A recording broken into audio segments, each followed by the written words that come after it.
Mabel, you're up first. You're still muted.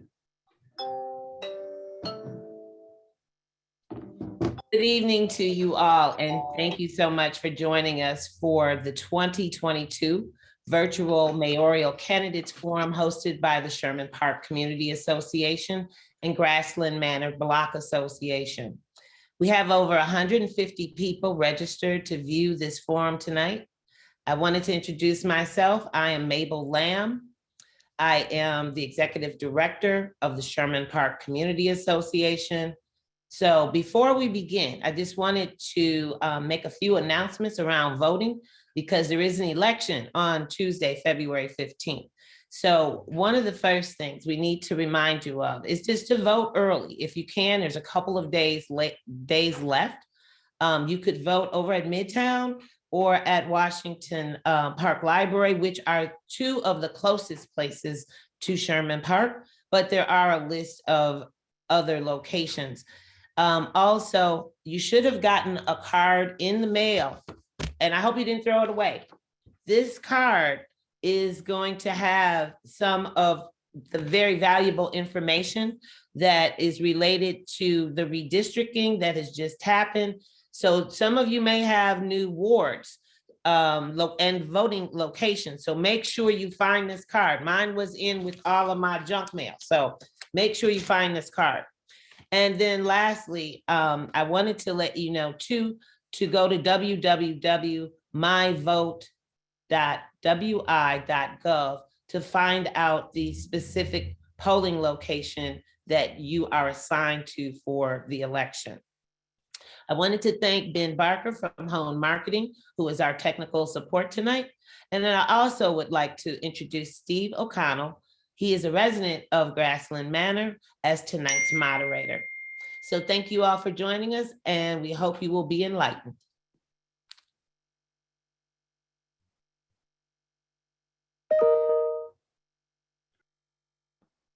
I'd like to welcome all of you. Thanks for joining us this evening. Before we begin, the first thing I'd like to do is to thank all of you who sent me questions. We literally have 6 pages of questions that have actually come from residents of Sherman Park. So it's exciting to see how many of you are engaged in this event tonight. So we'll start with introductions of all the candidates. We're going to go alphabetically this evening, and they're going to have 3 minutes to tell you basically who they are and why they want to be mayor. So we're starting this evening with Marina. Good evening. I am Alderwoman Marina Dimitrievich, and I am thrilled to be with you tonight. I'm your good friend from the Bayview and Southside neighborhoods. I've been on the county board. I know many of you from that service that I had on the county board since 2004. I was one of the youngest women ever elected to that position, and then re-elected chairwoman of the county board, and recently elected to serve, which is an honor, on the Milwaukee Common Council. So that's about, if you were doing the math, it's about 18 years of elected public service that I've been just honored to represent our community. I love Milwaukee.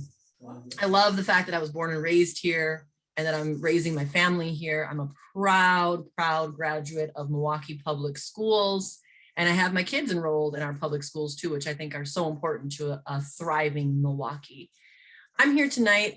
There's a lot of great choices, but why I'm running is that love of the city of Milwaukee that I know you all share with me.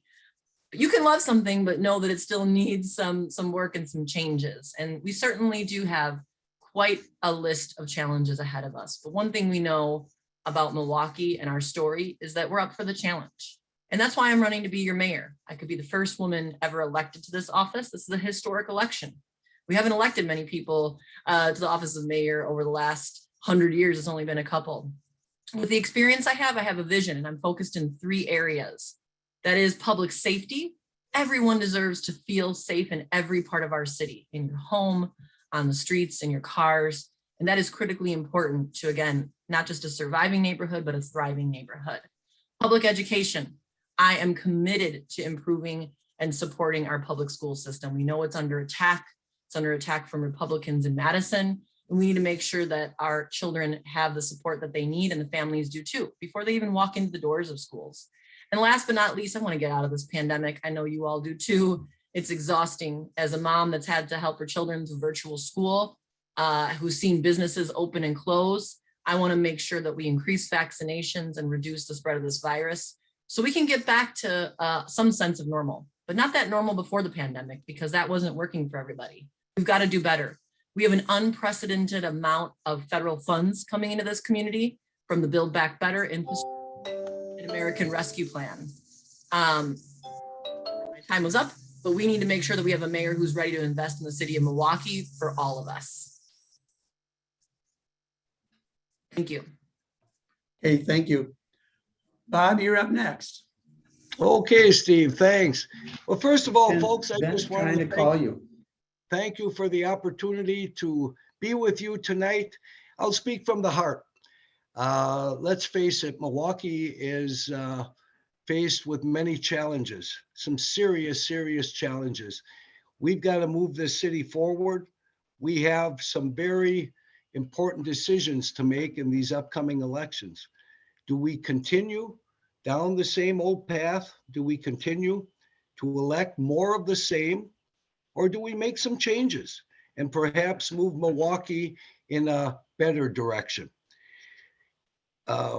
Certainly, public safety is a huge, huge challenge in this city, from reckless driving to record-breaking homicides.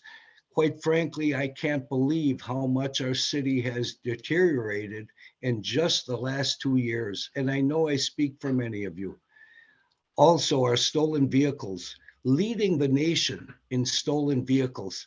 So frustrating for so many people. You want to really stick it to somebody, steal their vehicle. That's their lifeline to work.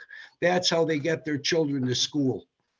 We need to address those problems seriously and effectively. None of that, I will tell you, is going to be done despite everything you hear from other elected officials. We cannot begin the process of restoring order and stability to our streets and neighborhoods without giving the Milwaukee Police Department the appropriate manpower to do their job effectively and efficiently. And we as a community have an obligation to stand up and support our officers in the very difficult and challenging job that they perform.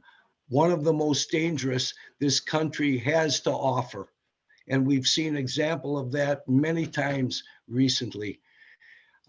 Also, Milwaukee is faced with fiscal challenges that without a partnership with the state of Wisconsin, I don't think we're going to be able to get out of that. The reality is that for years, many of our elected officials, our current leadership, they've talked about partnering with the state, but haven't been able to pull it off. Well, I believe that I can, with my connections in Madison, to do just that. So we'll continue this fight. I ask for your support this coming Tuesday. Let's get Milwaukee moving forward. Thank you. Great, thank you, Bob. Aisha, are you in now?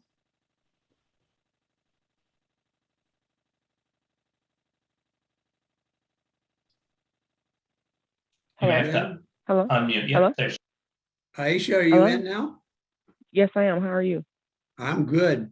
We're at the point, Thanks. and you're up next, to introduce yourself and to tell us basically in 3 minutes why you want to become mayor.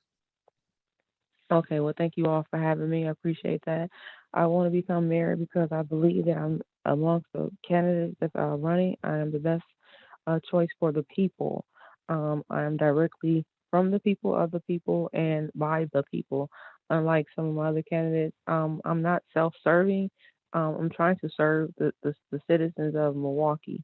I have been subjected to the same number of disservices that they have. What makes me qualified is not running for not my experience in office. I have none. I have experience with disservice in the government and different things of that nature.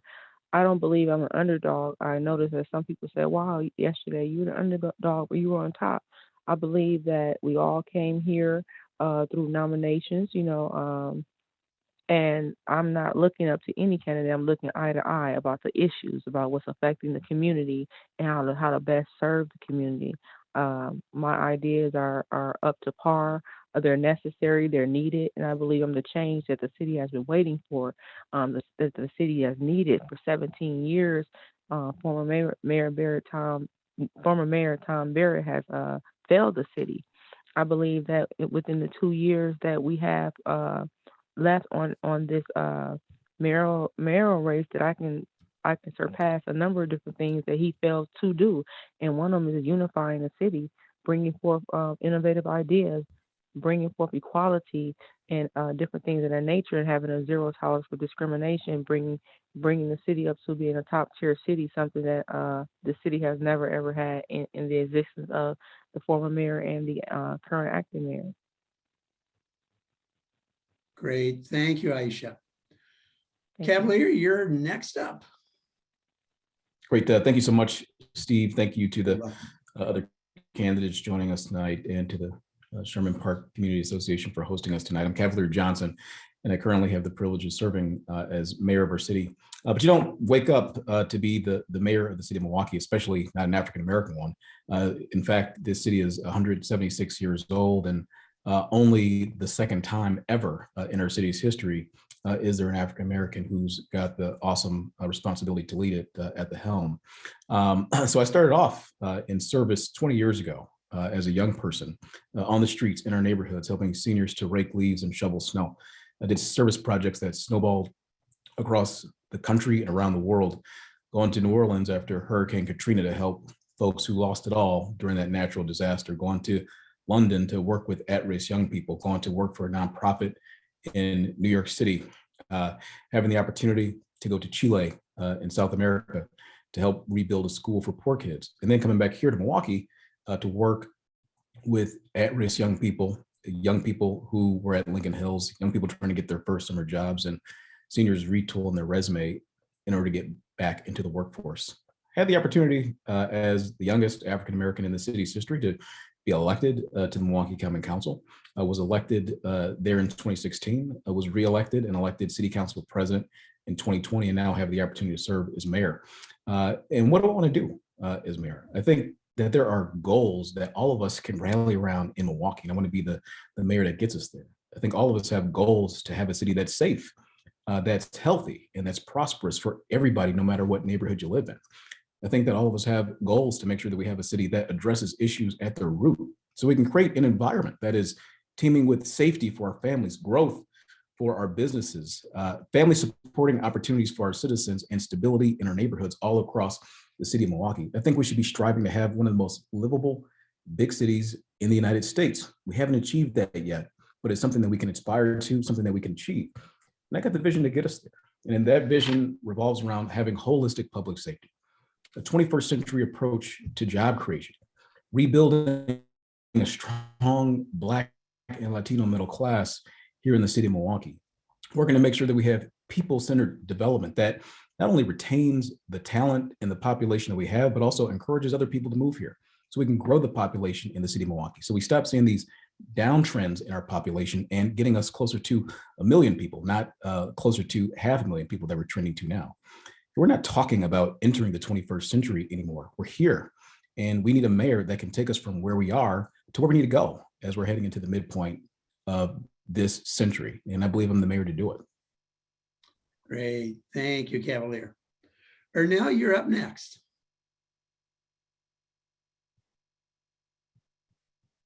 Good evening, and thank you, Steve, and let me thank Mabel and Sherman Park Community Association, and also Grassland Manor for providing this forum and this opportunity for candidates to state their case for why they want to become Milwaukee's next mayor.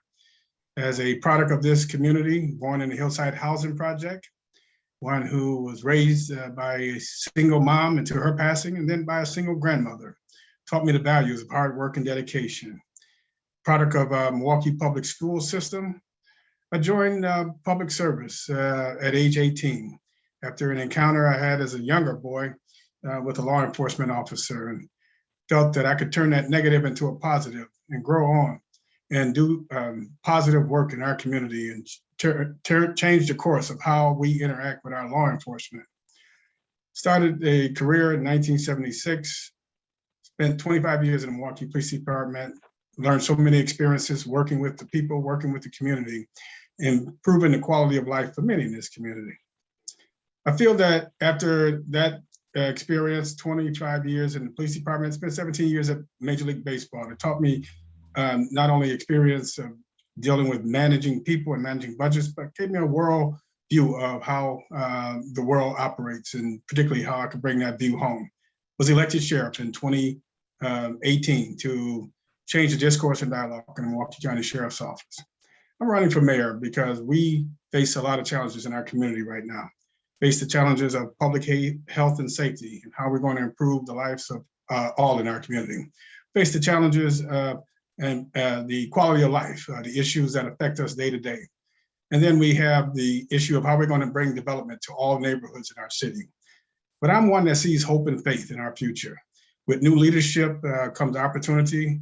Opportunity comes growth, and with growth, we can change this community and make Milwaukee a better place and a stronger place. We're going to bring people together. We're going to strengthen the family unit in our city, give families hope, and give them a roof over their heads and opportunities to grow, and to change the system of public education in our community for the better for our children. We must hold the systems of education accountable for educating our children, and so that they can reach their full potential as well. I'm here tonight asking for the vote of the people, because Milwaukee is at a critical juncture in terms of new leadership having an opportunity to change the course and the direction of this city for the years to come. And I'm so grateful for this opportunity. So thank you very much. Great, thank you, Ernell. And Michael, you're up next. Thank you. Thank you for putting this on. Good to see all the candidates again. It's like we're all best friends at this point. But my story begins, I was born at Frederick Hospital, raised by a single mother, divorced parents. My dad lived in Muskego on the weekends. My mom lived out in Palmyra Eagle. Ended up at school at Whitewater.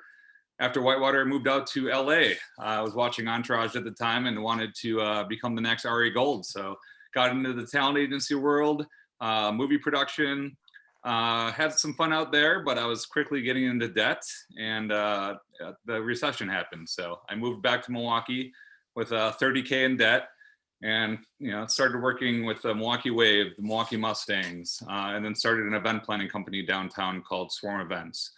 So I've built a lot of culture in Milwaukee, Taco Fest, Wing Fest, Shamrock Shuffle, the Young Milwaukee Holiday Gala.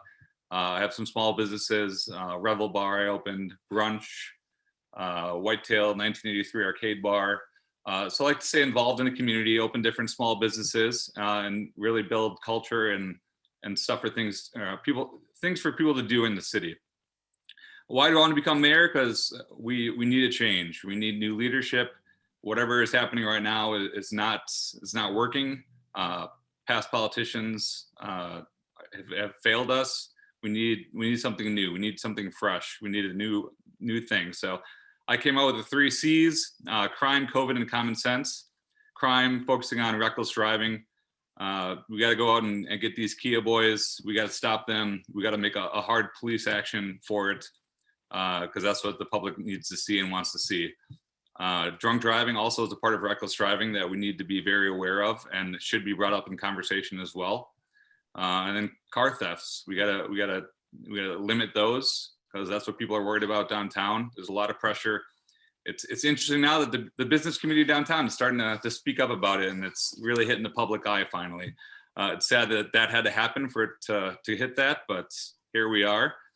I'm a political outsider. I'll gladly say that I'm an underdog in this race. I'm happy to do that, and I'm here to work at it. I walked Grant. You might have got a flyer from me today. I was out hustling, flyer in the neighborhood before the call. I've done all the work myself. I don't have anyone on my team. I'm doing my social media. I'm flyering. I'm out working for you guys, and I'm going to continue to work with you whether I win this or not. So the biggest thing: get out there and vote. February 15th, next week. It's a huge day on Tuesday. It's going to change the leadership in the city and what you want to see the city moving forward, and what you envision the city to be 5, 10, 20 years from now. Thank you. Thanks, Michael. Lena, you have the last say before we start the questions. Hi, I'm State Senator. No, you're breaking up, Lena.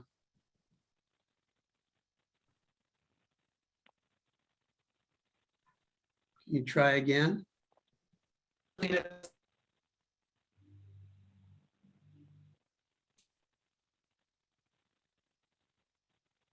You're still breaking up.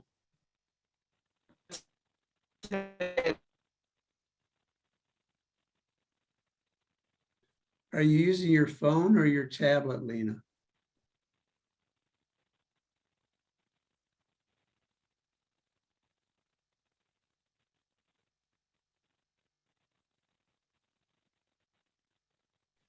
Ben, is there anything you can do to help her? Yeah, I just messaged her. If she's able to turn the video off, it may improve the connection. Okay.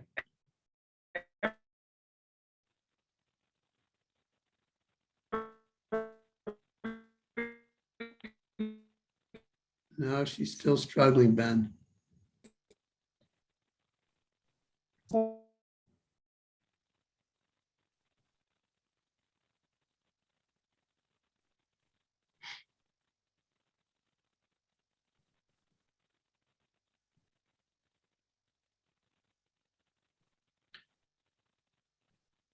Ben, did you see that from Wendy? Yeah, Maybe she starts over. Marina, did I short you when the phone was ringing? Did you think that was the alarm for you to quit? Yeah, a little bit. I guess I'm I sorry. didn't know. That's Why did okay. you I just fill didn't in? know where do we look for the timer. So She's going to be popping up usually right mid-screen. okay, because I didn't. I'm sorry.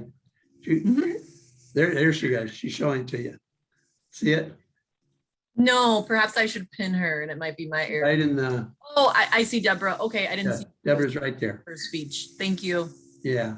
So do you have something yet you wanted to say before we get Lena squared away? Are you okay?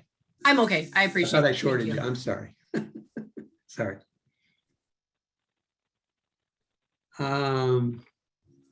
It was only a few seconds, Steve. I was keeping track. Yeah. And one thing I did real quick is I pinned Deborah so that I could see her. Okay, good. Thank you. Thank you. Sorry, guys. Ben, should we move on till we get her on? yeah, I'm chatting suggestions to her, but doesn't seem to be working right now. Not working. Okay, let's start with our questions tonight. And I'm thinking we're going to have 4 questions, depending on how much time we have allotted.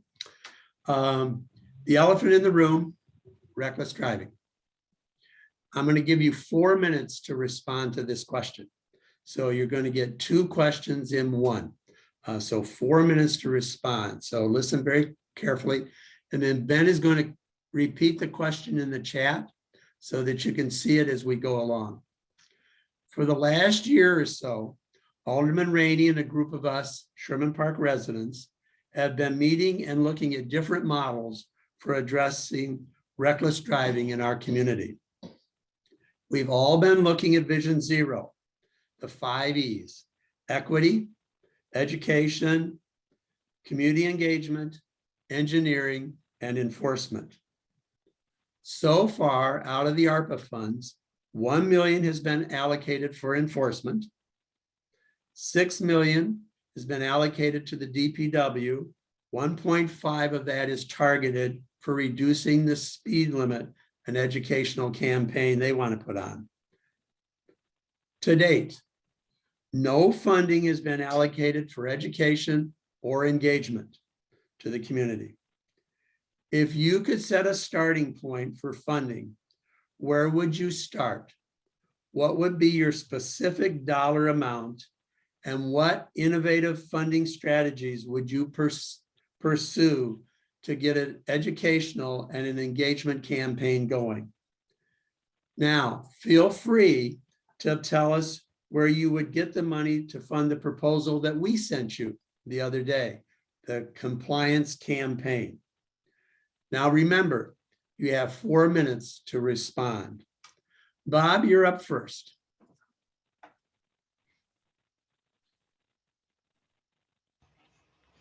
Okay, Steve, let me say this.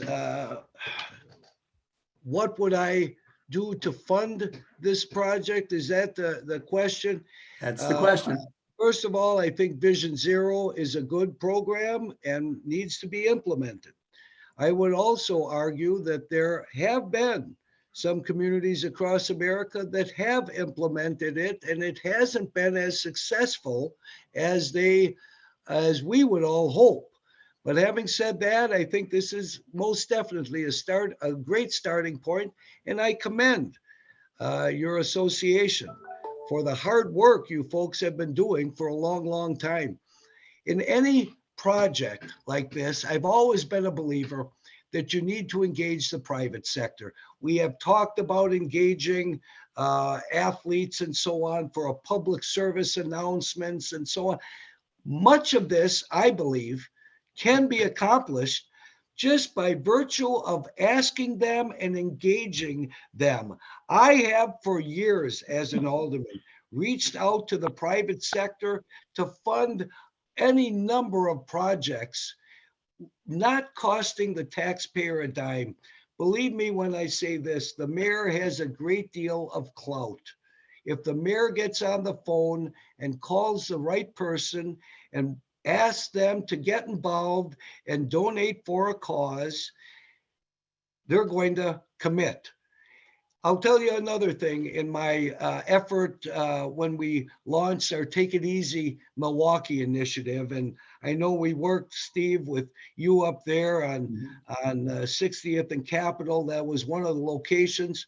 This was all funded from the private sector that was paying for extra police patrols in the area, traffic enforcement that was so necessary, all paid from the private sector. The private sector is willing to get involved if they're just asked. And for years, I would argue with our previous mayor about getting on the phone and engaging the private sector in so many of these issues. That's so doable. So to set any particular amount of what I think needs to go into this project, I will say this: I'm committed. I think I have proven my commitment to the importance of traffic enforcement and my commitment to restoring the manpower for the police department to do the appropriate level of enforcement. But I believe in any public service effort, we can engage the private sector, and it may not cost us a dime. Good, thank you, Bob. Aisha, you're up next. Okay, from what I heard, you said how will we utilize the American Rescue Plan funds? Yes, to establish an educational or a community engagement campaign. And we sent you the material on the compliance campaign. And if you want to respond to that, or if you have a different idea, please let us know that. Okay, well, the American Rescue Plan Fund was to deliver direct relief to the American people, and that also includes your initiative. And I will always first include the people. That's why I have my Aisha for the People plan, calendar constituent service days, and TCB committee, taking care of business committee, to see what the people want as well, because it is the people's money. We can't reallocate these funds where they shouldn't go or what have you, or without getting permission from the people. This is not our seat. It's a seat for us to serve the people and serve them at best. So that's where I will initiate from there. In the event that we come to an understanding, because my Ice for the People plan will always have an objective of a solution.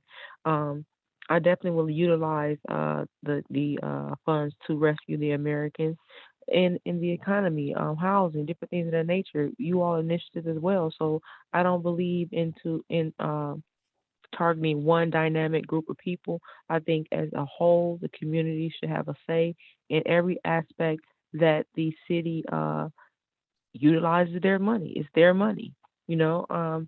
Maybe we can extend the unemployment insurance or small business support, like I said, the housing, different things of that nature, in addition to the ideas that you all have set forth. I'm definitely open to different ideas, and I definitely would like to utilize the funds with what they're for specifically, and not reallocate the funds, you know, to put to fill holes when other places.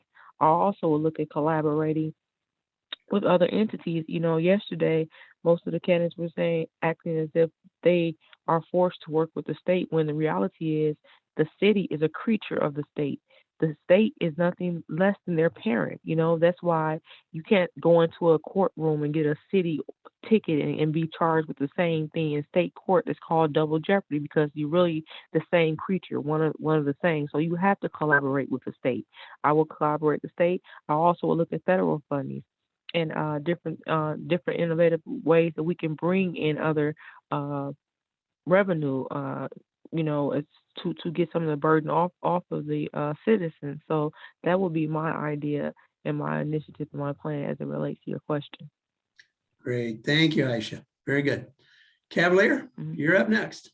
Great. Thank you so much for the question. And it's one that is incredibly important, not just in your neighborhood, which is just across Capitol Drive from my own neighborhood, but one that's important across the entire city. And you're right.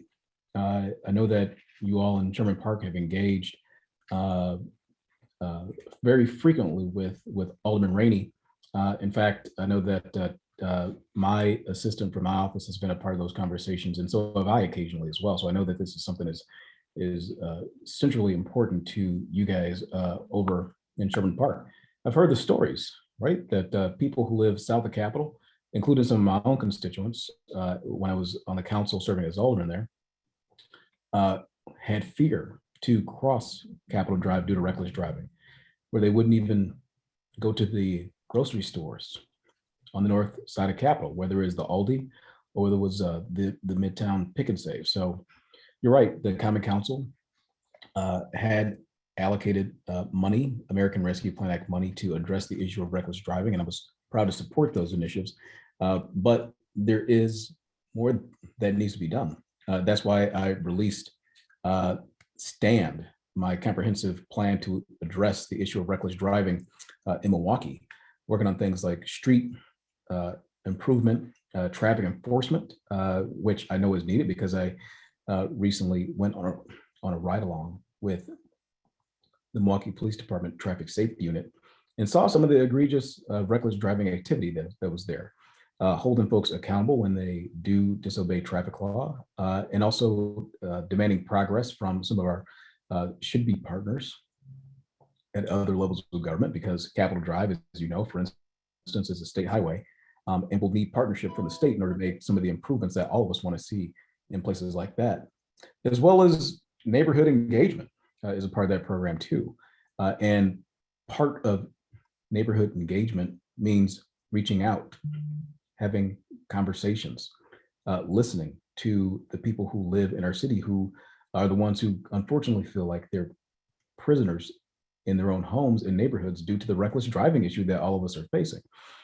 And as it relates to that neighborhood engagement piece, you know, I listen to you guys. That's why my plan specifically calls out and mentions Vision Zero, because I think that whether or not it has worked as flawlessly as some communities may have expected it to, all of us should aspire in this city, in Milwaukee, to have zero traffic deaths, right? There should be zero instances of reckless driving. And that's what we should be aspiring to do. So my plan would be to continue to work collaboratively with you all, to engage with you, to listen to you, and find the appropriate amount of money and resources in order to invest. Certainly there are ARPA dollars, but what Alderman Donovan rather said is true. There can be partnerships with the private sector. And believe me, I've been talking to them. they're eager to get involved. They know that unless we have true holistic public safety, even their businesses will have problems attracting and retaining talent, right? That's what we were talking about, the population issue earlier. That all stems from a foundation on which you build a city. And my belief is that you need to build that city on a strong foundation of education, as well as employment with good family supporting jobs. And when you do that, that's how you get to true public safety and curb some of the things like that we see in our community, such as reckless driving. Good, thanks, Cavalier. Ernell, you're up next. Thank you for the question, Steve. Let me welcome. say that the starting point, let me congratulate the alderperson, Alderman Rainey and Grassland Manor, along with Sherman Park, for coming together as a collaborative to begin the conversation and dialogue in our community. In one community, it shows what one community can do to really change the course of our community. So let me commend you for that. Given the numbers that you speak of from the starting point, 1 million for enforcement, 6 million for public works, education, and others. To the question, how much, what would be a starting point? All that we can, because this is an important issue in our community. And when we look at the unracked up toll of costs as it relates to medical care and related to deaths and injuries, again, we need to invest all that we can to solve this problem in our community. Where would we start? We have the opportunity. We witnessed what we were able to do with getting Kia and Hyundai to provide steering wheel locks here in the city of Milwaukee, just by leveraging our relationship with them and getting them to provide that as a safety means. But I think we can do more. We can certainly leverage the automakers as well as the insurance industries in terms of investing in communities right here in Milwaukee so that we can, again, get the safety that we need. Certainly the Vision Zero plan encompasses 5 critical elements that are important to any traffic and certainly reckless driving mitigation strategy that we're going to have here in the city of Milwaukee. We certainly got to enhance and improve our educational efforts, whether it's in our schools or whether it's those individuals who have committed acts of reckless driving and now have been given an opportunity to go for remedial driving that they can correct their behaviors. We've got to ensure that our education plan to the public, people got to be more defensive and aware when they're driving in communities all throughout the city of Milwaukee. And certainly the community engagement is so important, not only in just one neighborhood, but in all neighborhoods across the city of Milwaukee. So that's going to be a part of a comprehensive plan. We can leverage our partnerships and relationships, as was indicated by others, with the business community as well as the philanthropic community, because they have strong ideas that can help us develop strategies to solve this problem.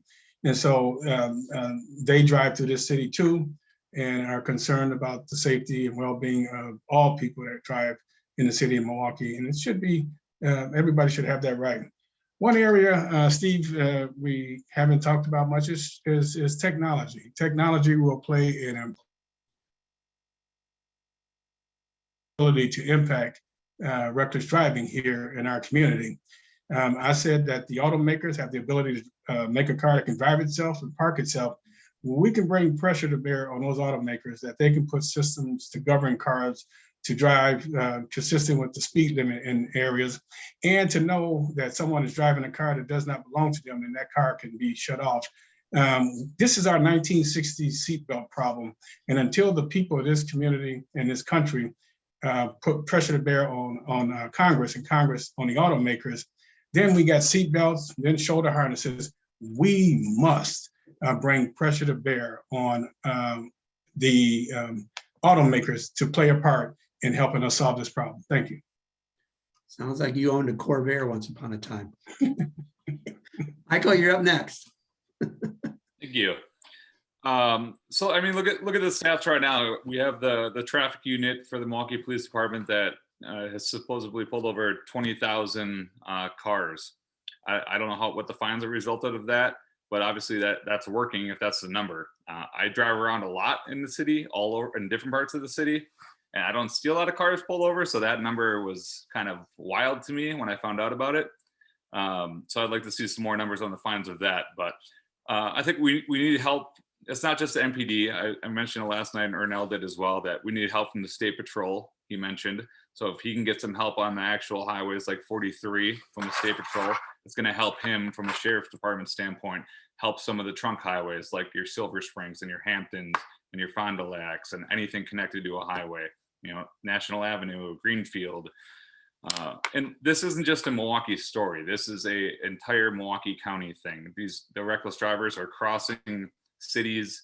So we have to work with West Dallas and with Greenfield and anyone that's touching Milwaukee. There was a night where I lived in Greenfield and I called a car in because they're driving around on their rims, going 80 through in my neighborhood, and Greenfield kicked me to Milwaukee. Milwaukee kicked me to Greenfield. And as this car drove around almost killing people, I just kept getting kicked back and forth between departments, and that's a problem. So we need to figure out some kind of universal call center where everyone is working together on reckless driving, not just one department. And you know, from a dollar standpoint, it's not my money to play around with right now. If it is, I can give you those direct dollar amounts and how they're going to be used. But like I said, MPD is obviously doing good with the funds that they've had right now currently. Vision Zero, I think it's an important program. I mean, no deaths, that's obviously the goal that we all want for any form of life and anything. So let's fund that program and let's try it out. If the language is already there and other cities have already put plans in place for it and we have data to go off of, why not use it? We don't need to put together a new plan if this is something that is working in other cities and we can tailor it off of. Education starts with the kids. We have to get driver's ed back in the MPS school district now.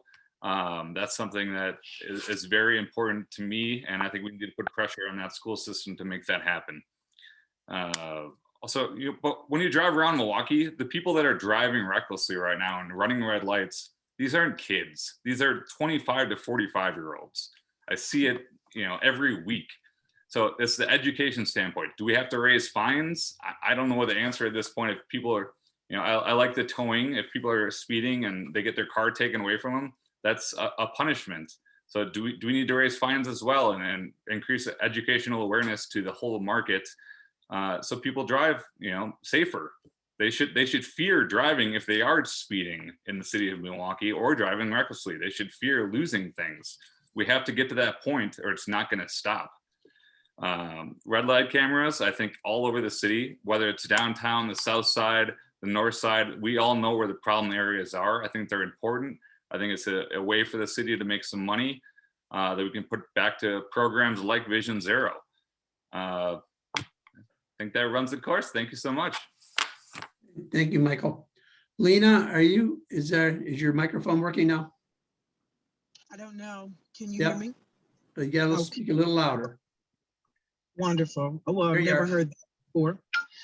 So the first thing I want to say is I was able to see the plan that you put out, and I do believe that the concept of equity and education and community engagement and enforcement and engineering are all important. But I do believe that you forgot something that I think is most important, which is redirection of our young people, taking that positive energy and using it in another way. I think it's crucial that we figure out programs and plans that allow us to do that, not just helping our young people to get driver's education, as many of the other opponents have stated. That's important, but we have to make it accessible. And if individuals can't afford it because of the poverty level in the city, then that's a huge challenge.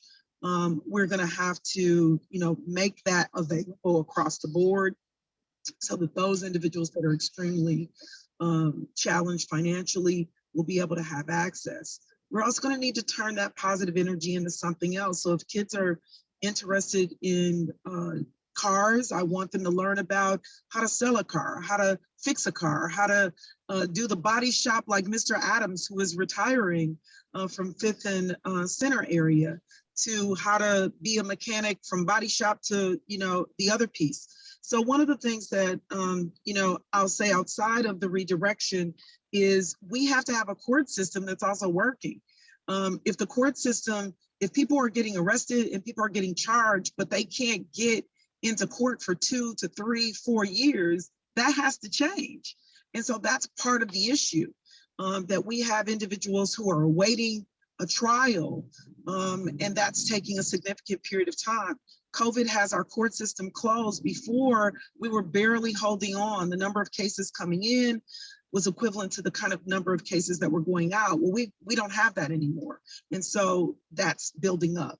And the last thing I'll say is the design and all of those things are things that we need to do.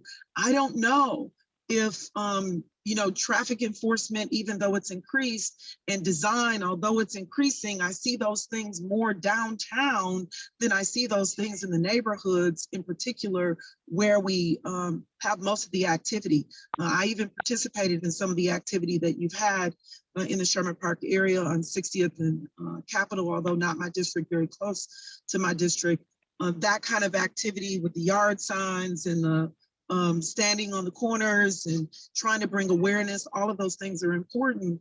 And there's no question that education and enforcement are both, all those things are important. But if we don't have a system that is allowing us to turn that behavior around or prosecute to hold accountability in the court system, we can do a lot. It's, not going to happen. I'll end with, you asked, how am I going to spend the money? It's really difficult to ask me about a budget that I've not been able to see, in analysis that I've not been able to, take place with. I'd love to be able to make a lot of promises to you that I'll do everything that you want. I don't think that that is the kind of leader that we need. I don't think you need someone just making promises to you and telling you I'm going to spend money before I even had a chance to get my hands on a checkbook to even do an analysis in that way. There are several things. I know that it was brought up, and it's a very important point. When the wheel tax was put in place, it was put in place for a regional transit authority and wasn't supposed to be used unless that happened. Well, guess what? It didn't happen, and the city's been getting the free money, and I don't know what they're doing with it. So maybe that can be used to be able to deal with some of the issues that we're seeing on the streets. But we got to get in front of this. And that's going to take us going to the manufacturers who now have an issue also with the cars burning up. And they're telling you, don't put your car inside. So the Kias and the Hyundais are not only easily being stolen, they're also catching fire. So those companies more than likely should be held accountable. They didn't give us the steering locks. We had to seek out assistance to get that. Senator, your time is up. Yeah, Lena. Know that maybe they need to give us kill switches. Thank you. I don't Okay. see the timer. I tried to give information to say. Okay, I'll remind you. Good, thank you. Excuse me, And I didn't hear. Excuse me, I didn't hear you state anything about the reckless driving. That's why I didn't address it. If I can just address it maybe for 30 seconds. No, Is we that gotta keep possible? moving. Aisha, Okay. you can pick it up on your next question, but you're gonna lose time on Okay. that. So just so you're aware of it. Okay. Rita, I'm sorry, Okay. you're up. You get the Okay. last word. I'm sorry. I just want to ask if there is a way that a timer can be put up on the screen, because I have no way of knowing what your timing is. I know that we've had forms before where they did that. I don't know if your technical can help. Thank It you. is, you have to pin Deborah. Pin Deborah Ford, her, yeah. and you'll see it pops right up. Okay, Marina, sorry. Okay, I see you. Thank you, No, Deborah. you got a time crunch here. All right, I do, but that's okay. I know I'm hoping to stick on for the next round of questions if I can. Okay. But for everyone listening, I do have to depart for another event, but I'm so happy to be here. So let me use my minutes here on this matter of reckless driving and Vision Zero. I just have to say, the work that's been done, the community involvement, the neighborhood in such descriptive plans is absolutely phenomenal. And I think it's amazing. And I just want to thank you all for your dedication. I have not seen another neighborhood put this type of commitment, time, and resources together in real drafted plans that are making change. So it's completely uplifting in a moment of time that has been really challenging. This year has been our worst start to a year ever. I can't believe it. I've been here my whole life as well, and I just cannot believe how this year has started off, and I'm just really saddened by it, but I do believe change is on the horizon. I really want to focus in on what Steve had mentioned earlier about the different components of Vision Zero. So just to make sure it's clear, I do support Vision Zero. I'm the chair of the Public Safety and Health Committee. I joined my colleagues in the first trench of the American Rescue Plan funding to support that effort. And I want to continue it going forward. I also want to commit to you that in our second trench of funding, that I do see fit to use some of that, our own. I don't want to talk about other people's money. I want to talk about our money, because that's what I have control over, and you do too, to help fund the educational and compliance-based approach that I so heavily support. In addition, I see partners in the ESSER money, the same as our American Federal Rescue Plan Act, at the Milwaukee Public Schools. You know, I was the first candidate that committed to universal driver's education in all Milwaukee public schools. I also have the support of the majority of the Milwaukee Public School Board in this race. They've endorsed me. I think that matters when we build partnerships. Like I said, I have a son and daughter that are in Milwaukee Public Schools. They're quite young right now, but I hope that when it's their time to learn how to drive, they don't have to experience what I did, which is it's financially challenging. You shouldn't have to have an extra $400, $500, $600 around to take private driver's lessons. It should be a core part universally of every Milwaukee public school classroom and curriculum. And we can do it. We certainly can with our partners, and we must, and that's gonna take some time, but I'm here for it. I'm willing to make that long-term investment, especially in our youth. You know, I said yesterday at the debate as well, that when a child gets in a car that is stolen and drives into anywhere, anyhow, that's devastating. That is devastating that we as a community have failed that child. And I take responsibility as a mother and as an alderwoman and as your mayor. So when you talk about education and compliance based, I really want to uplift that. You know, I helped at the county to institute local IDs for all. It was specifically aiming in our immigrant community. I also have the endorsement of Voces de la Frontera to make sure that we're compliance based. People want to do the right thing, and it's our job to help inspire and fund that and make sure, especially when it comes to driver's license recovery. Look, this entire view of public safety during this debate we're having throughout the mayoral race, thank you, should be focused on prevention. I really feel like that's where we get a great return on our investment. You know, in the American Rescue Plan Act, I also sponsored an increase in bike lanes, an amendment for bike lanes to be increased all over the city of Milwaukee, what's called the road diet. I know that you all certainly know a lot about that because you're experts on it, but we need, what does the city look like where everyone can walk, drive, and bike safely? And that's the kind of city that I want going forward. Again, I want to support and fund the education. I believe in the compliance-based approach. And just like I authored 16.8 million, co-authored with Alderwoman Milele Coggs in violence prevention, that's what we're talking about. Let's reimagine. There's many ways in the city budget where we can improve public safety. It's not in the police budget alone. There's work that can be done to increase driver's license recovery, compliance, education, driver's education for all, and we can do it together. Thank you. Great, thank you. Marina, you got 5 minutes left for you? I do. Okay. Thank you. Aisha, we're going to start with Marina first, and then I'll come back to you so that she has a chance to answer the next question before she has to leave. So Aisha, I'll be right back to you with this question. With all the talk of a huge deficit coming down the road, do you support a sales tax, and why? And we've had at least 6 people that have asked the same type of question. So there's a lot of interest in this question. Wow. And Steve, is this also 4 minutes or is this 3 minutes? 2 minutes. 2 minutes. Oh my gosh. 2 minutes. For a little more. Okay. Well, I also want to thank you for your courtesy and accommodation, other candidates. So on the subject of sales tax, I have talked about that. I've talked about all forms of revenue. I would like it all. I think we deserve it. I mean, we fundamentally have an attack on us from Madison, and specifically the Republicans in Madison, where they have not given us our fair share. We're the economic engine, and when we don't get our fair share of shared revenue, you see cuts all over the budget to city services that are incredibly important to us. So I do believe that we deserve that local authority that has been stripped from us. Like I said, if you love us and let us do our thing, we should be able to go via referendum again and ask constituents what they think. But I do think if we had just a quarter of a cent to half a cent on all those beers and food items that were purchased during the Bucks championship, imagine what that could do. Imagine what that could do with exclusions, by the way, because I do realize the sales tax can be regressive if there's not the proper exclusions. But I'm willing to take the revenue. I'm willing to talk to our constituents, bring it into the city of Milwaukee, keep it here. A good part of it, like I mentioned, that Bucks championship, thank you, experience is from out of towners. People come in from the suburbs or throughout Wisconsin, and thank you, you're welcome here. But we just want an extra penny from you on all your food and beverage purchases, your lodging. We want that to stay here so we can have smooth roads. I wish, that they would stay, but if you're going to drive out, make sure our infrastructure gets that support. Approximately a third of the sales tax has been said that it comes from out of towners. We need some help.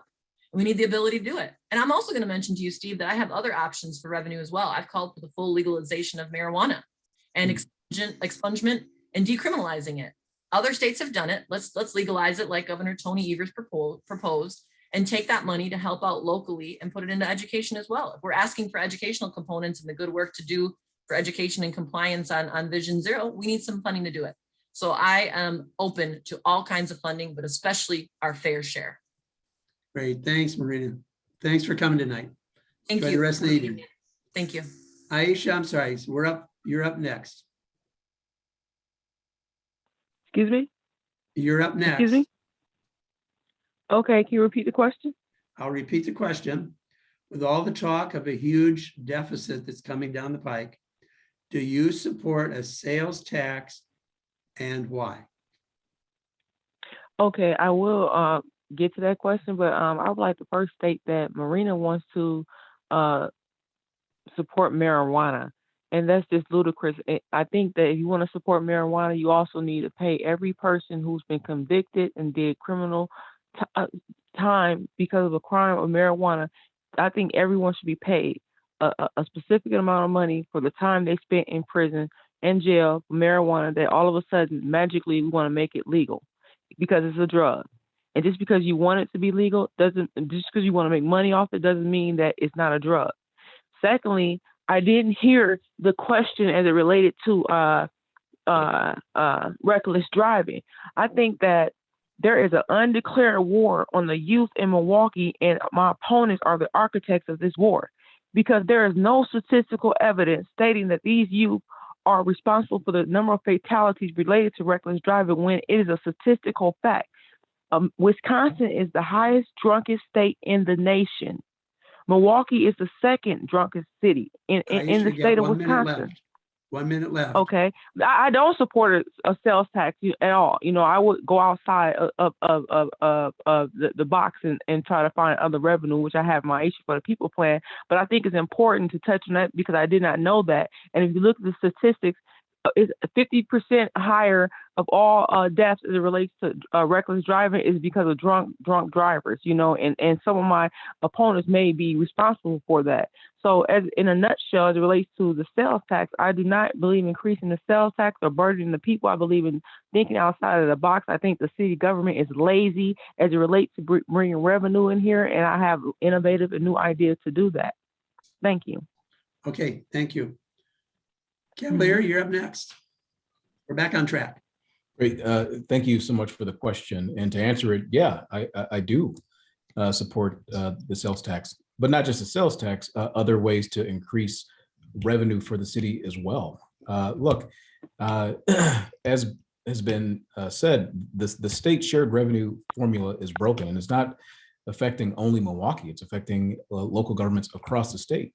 Last year when I traveled 3.5 hours up north to Rhinelander to talk to the state's Joint Finance Committee about the financial situations putting the city in, I had the opportunity to hear from other communities, large and small, across the state, and they have similar situations that Milwaukee's having. They can't afford to even send ambulances out when their constituents are calling for that service, basic city services. Folks or city governments across the state are not able to provide. So I think we should get more state shared revenue, but I think we should also come into the 21st century and have a local revenue option, just like every other major city in the United States. Milwaukee stands alone, unfortunately, in not being able to generate local taxation. One of the benefits, I think, of the sales tax that goes unsaid is that we would be putting about a third of that into property tax relief. So we talk about people being displaced from their homes and trying to not put all the burden on property taxpayers. This provides an opportunity for us to actually reduce the tax burden there. Look, when you get a service, when you go to a restaurant, you leave a tip, and you get people coming in from the suburbs that are commuting every day, and I want them here. I want them to spend their dollars here. I want them to help to keep supporting jobs in Milwaukee. But you use infrastructure in the city of Milwaukee in order to do it. You drive on our streets. If you have an incident where you need law enforcement, it's Milwaukee cops. If you need medical assistance, it's Milwaukee firefighters that assist you. And you ought to leave a tip when you receive the service. That's all we're asking for. Great, thanks, Cavalier. Ernell, you're up next. Thank you for the question, Steve. Yeah. And certainly this city ought to have autonomy over its destiny. And we should be able to have a taxing authority so that we can get a sales tax increase here in the city of Milwaukee. Just a few short years ago, we had a school board referendum where we raised money for our schools here in the city of Milwaukee. Well, we need now that same autonomy over our destiny to impact all of the services that we deliver here in the city of Milwaukee. But that can't be the only way we get ourselves out of this budget crisis that we face. We've got to look at more creative and innovative strategies to bring development and business here to the city of Milwaukee. We've got to leverage private equity and have investments in our city, because for the last 2 years, there's been investors sitting on the sidelines while we've been through the COVID. We've got to look at how we can start getting new businesses in the city with people right here from the city, men and women of color, giving them the opportunity to get up, start a business, become employers, move people from occupants to home ownership, and continue to grow in development that we see in the downtown corridor in all parts of our city.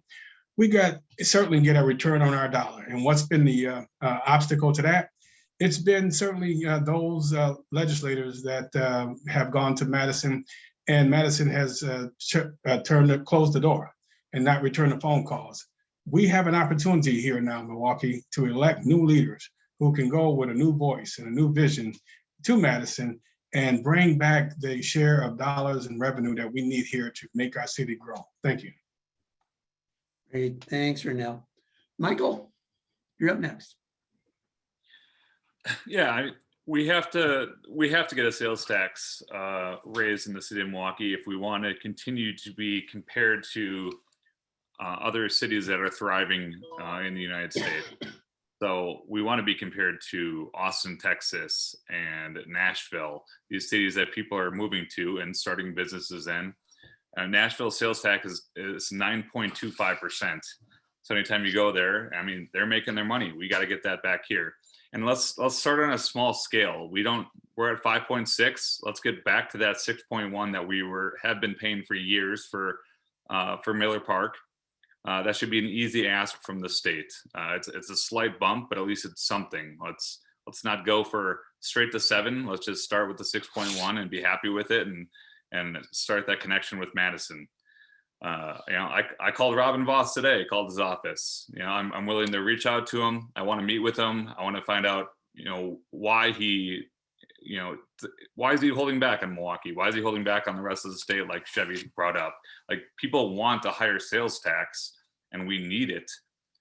From a state level, they're sitting on billions of dollars, so they're okay. But the cities are hurting right now, and we need the resources at the city level to continue each city's development. So I'm willing to, like other people in this race, I'm not going to sit here and bash Republicans. We need to all work together to get things done. We have to spend time in Madison. We want them coming to Milwaukee and seeing our city and seeing the problems that we have here.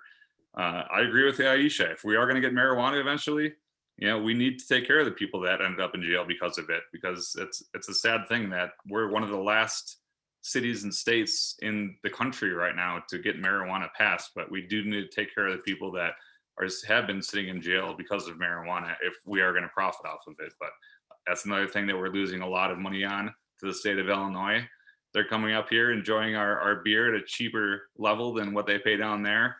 We're not getting their tax money, and then they're going back across the border and getting their weed. So we gotta make some changes here. Thank you. Okay, thank you, Michael. Lena, you're up next. Thank you so much. So the quick answer to the question is, I support trying to get our fair share of revenue that we deserve, and to articulate that at the state level in a way that I do not believe has been done in a transparent way. I also, as before, have supported a sales tax, but the process for that is not a rapid process, and our fair share of our shared revenue is looking at another funding formula for our schools, because we do it on the backs of taxpayers, property taxpayers, is also another huge issue. Creating new revenue and new revenue streams is also a hugely important issue and option. I don't disagree with Marina, but I know that the reality is that that's not about to happen. In the state legislature that is controlled by the Republicans, we are not about to get legalization. We can use, however, cannabis hemp has great possibilities as a new industry, urban farming or indoor growing, to be able to reduce carbon gas emissions, as well Lena, you've got a as, minute left.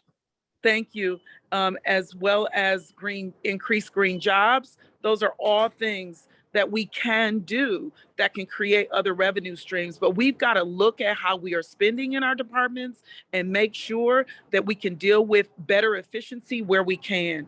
So although I may agree that a sales tax is possible, I think there are so many other things that we need to do before then, because it is oppressive. It will also be when you go to the restaurant, not just other people, and maybe even the grocery store, depending on how it's set up. Okay, thank you. Bob, you have the last word on this question.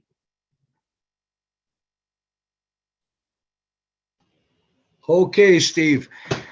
Let me say this. I think the difficulty for most working families today, given the out of control inflation that we're seeing, the stagnation in wages and so on, it's very difficult financially to raise a family. I do not support a sales tax just for Milwaukee alone. And I certainly would not support it unless there was a referendum and the majority of citizens supported it.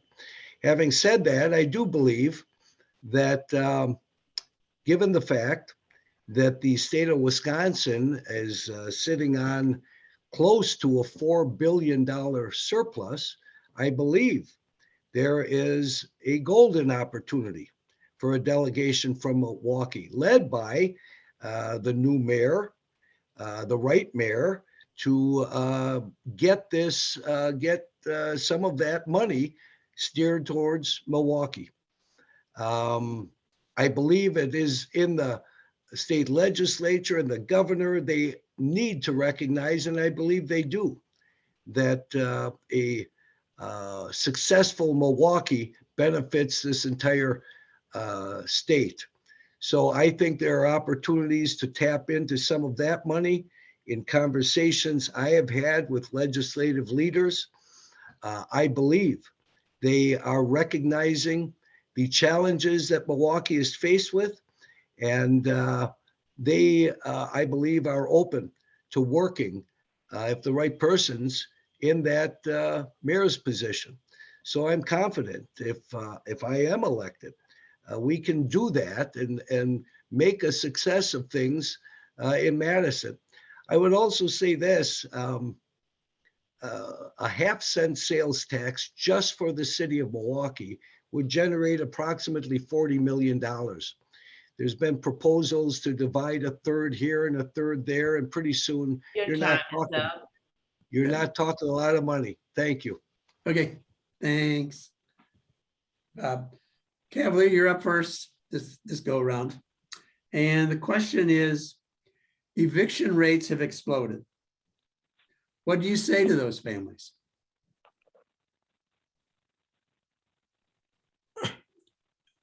What I say to those families is that, unfortunately, they're suffering from some of the same issues that we've had in Milwaukee for years. Just the other day, I was on a public safety walk with the Office of Violence Prevention. And it was a block where a number of people in the city just a few weeks ago were brutally murdered, 6 individuals. And I lived for a time as a child across the street from where that happened. And the house that I lived in at the time as a 4th grader in Milwaukee Public Schools was boarded up and dilapidated. There are too many homes like that. There are too many people in this city are forced to either live adjacent to. We got a big problem with housing in Milwaukee, and I think it presents an opportunity for us to fix it. Look, when the first tranche of ARPA funds was available, we made the largest investment ever in Milwaukee, over $40 million into affordable housing.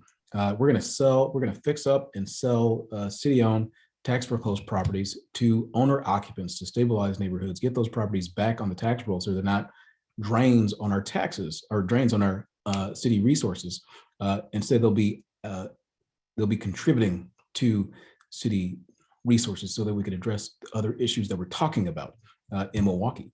I think we also need to work to make sure that when prosperity happens in neighborhoods and they utilize city tools like TIF districts, when those close out, we need to work with the private sector and the philanthropic sector to work to make sure that we leverage those dollars to invest more into the neighborhoods so that we can make sure that more families have access to the opportunity to own their own home and create the stability that we need in our neighborhoods.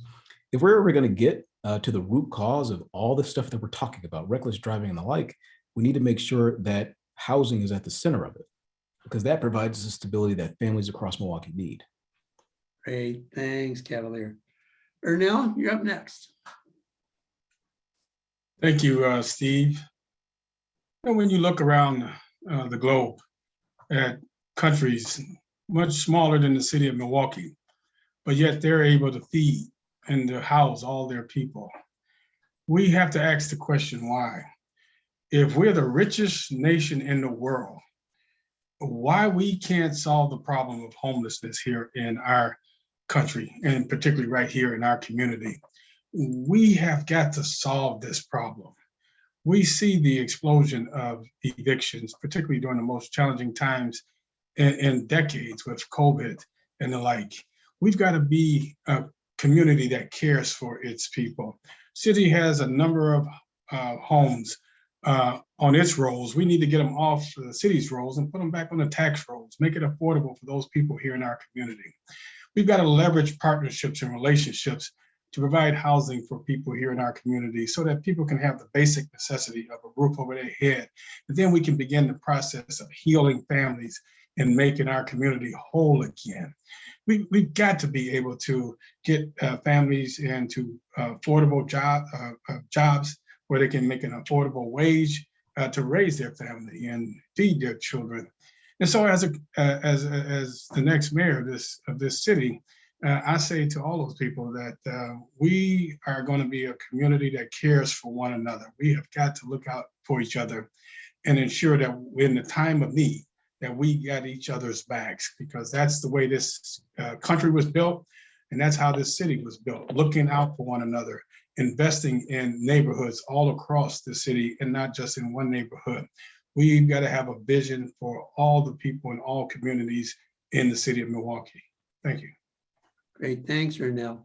Michael, you're up next. Thank you. Yeah, so I read the book Eviction, and is one of the saddest books I've ever read. I encourage everyone in this thread to read that book. It talks about, it's not just the north side of Milwaukee, it's the south side of Milwaukee. I think it brought up a trailer park on College Avenue that is kind of an influx of people all the time getting evicted as well. So we need to take down slumlords. People like Barada, we can't allow them to continue buying property in this city. We got to stop out-of-state money from controlling things. These people aren't in the communities. They're not here to help out. They're not taking care of the electrical problems that are happening in their houses. There's so many things that are happening prior to evictions that are hurting people before they even get to the eviction state that we need to take care of at a city level. When city-owned properties become available, we have to make sure that someone with a Milwaukee ID, it has to say the city of Milwaukee on your ID to purchase that home. We can't have this going to someone from out of state. So simple things like that. We got to start capping rent. We got to make sure that people aren't overpaying for rent. People should not be paying half of their salary to live in a home. I mean, we got to find good paying jobs. That gets back to that as well. But from a rent standpoint, we just have to take care of the people and making sure that someone isn't paying on the north side of Milwaukee $1,500 for a house that I think Aisha brought up last night that has roaches and mice in it and problems like that you shouldn't have to live with. More affordable housing, we have to look at different options. I brought up last night tiny houses.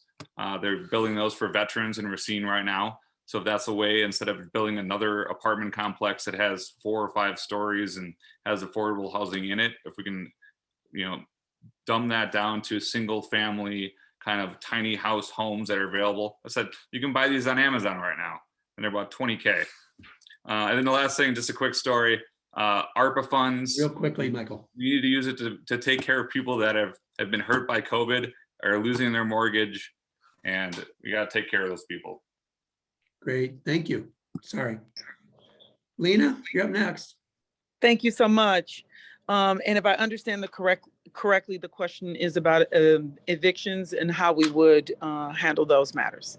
Exactly. Thank you so much. So the first thing I want to say is I so agree, except we had an epidemic on evictions before the pandemic, and it was worsened, like so many things have, escalated during COVID. Evictions have also, and it made it even more challenging because individuals weren't able to work. So what I will say is I believe that we need to have a program that for housing that deals with everything from the homeless to home ownership and everything in between, teaching tenants their responsibility as well as teaching tenants their rights, and making sure that we're holding not just one landlord, but there are several landlords who have not been held accountable in our city. That kind of accountability, I think, is truly necessary, but also trying to help to create the kind of collaborative efforts so that hopefully what we can do is prevent tenants from getting to the place that they need to be evicted. So teaching tenants those rights and giving tenants those access is important. And I've spoken about the Inslee, Alabama program that I would love to see us do with our young people so that they can get the skills that they need, like in the trades, and learning that, working in properties, and learning about lead laterals and leveraging that in such a way that what it will do is to prepare them to also be homeowners. That program is working amazingly to allow 18 and 19-year-olds to become homeowners, but we can do it from everything from the assets we have, as well as to do small, tiny houses and more. Thank you. Okay, Lena, are you going to stay with us much longer? I'm going to stay with you for about 5 more minutes. I'm trying to push it all the way to give you every moment that I can. Okay, I'll start out the next question with you and then you can go. Bob, you got the last word again here. This is on evictions. Yeah, thanks, Steve. Well, over my 20 years as an alderman, I certainly can tell you this. I've worked with a lot of landlords. I've worked with a lot of tenants. There are a lot of good landlords and there are some bad landlords, and there are a lot of good tenants, and there are some bad tenants. I think there are a lot of programs that are available, and certainly over the last couple years, there have been more monies made available to work with both. I think opening up a little better education, it is not uncommon. I would receive calls from some good landlords that wanted to keep these tenants in their place, but certainly they've got bills to pay. They've got taxes to pay on these properties. They have financial commitments. So they expect that the rent is going to be paid. And we can all, I would hope, appreciate that. So the point I'm making is there are programs available, and many of these landlords were appreciative of just connecting them with the resources that are available to help those tenants. So I think improving the lines of communication, working with landlords, working with tenants, some of the previous statements I think were good ones. Senator Taylor had some good comments. But I don't believe it's the role of government to be capping rent and things like that. Certainly, government has a responsibility to inspect our properties, to work closely with tenants who are being taken advantage of in any way. There should be no tolerance for that whatsoever. And when I was alderman, I worked with our inspectors and tenants who had approached me about abuses that they were dealing with, and we dealt with them severely. So I think that's the role that government needs to play in this particular arena. Thank you. Okay, Excuse thank me, you. I wasn't asked the question. You didn't ask me about that at all. Well, okay, I'm gonna get you. Okay, I'll get you. Why don't you go now, and then we're gonna get Lena before she leaves. Well, I appreciate that. In my Aisha for the people plan, in my Mandas, I have something called rentervention because, this eviction thing is out of hand. Yesterday, Acting Mayor Cavalier Johnson stated that $40+ million went towards affordable housing. Where? Because right now, when you ask him the question, he seems not to know what's going on with the evictions or different things of that nature. If we had affordable housing, we wouldn't have these evictions. If we didn't have these slumlords, the reason why a lot of these people are getting evicted, because the conditions are condemned. And when they speak up, then there's retaliatory evictions. These are illegal things. And the status of evictions, I would implement a moratorium to coincide with the winter, because no one should be put out in their homes in the wintertime as well. My rentervention also includes 15 months of free vouchers when there's hardship. Right now we have vouchers because of COVID, but hardship is not just related to COVID, it's related to hardships in life, because look what we're living in, the conditions in Milwaukee. You got a I will minute have left. conflict resolution.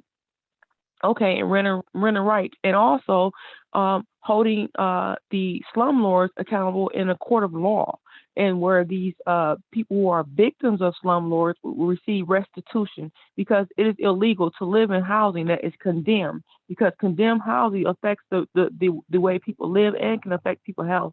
So that's some of the things I would take up if I was elected mayor of Milwaukee, and related to the eviction and trying to reduce the staggering numbers. That's really not the tenant's fault at all, but because we have money hungry people in certain positions, a lot of people in Milwaukee are being taken advantage of. Good, thank you. Sorry about that. Lena, I'll get No you right problem. away before you leave. We've had numerous questions about MPD, but this is an excellent question. What initiative or programs will you create with the police department so that the dignity of the law is afforded to everyone? So Lena, you want to take this, and then I'll come back to you, Ornell, and get you back on track. So I think the first thing we have to remember is that the Fire and Police Commission controls what happens with the police department. They do the hiring, they do the firing, they even do the disciplinary components. The role of the mayor is to appoint individuals. So as a champion around the issue for the Fire and Police Commission, both in the state legislature, as well as on the front lines with individuals in the community, not just during this election cycle, but always being visible in the community around these issues, around eviction issues, around development issues and others. I would make sure that the appointments to the Fire and Police Commission are made, all of them, including the two that have not been done for more than a decade, that could be done right away.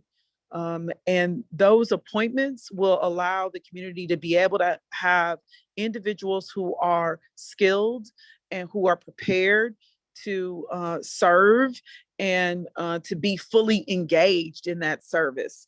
And doing that will allow us to address policies that I think also could be put in place, or programs like the High Point, North Carolina model, as well as thank you, as well as the Racine Cop House model. Both of those are models that allow us to not only analyze the issues that we have, but to create wraparound services in the community so that we can, change the direction that things are happening. And that can't happen if we don't at least, one, engage with nonprofits, churches, and associations like yourselves, as well as put the dollars with it so that we can divert people, whether it's stolen vehicles, reckless driving, or violent crimes. That and the court system, I think, are the biggest things to move us in the right direction. Fire and Police Commission appointments will help them to control MPD best. Great. Thanks, Lena. Thanks for your patience tonight. Enjoy the rest of the evening.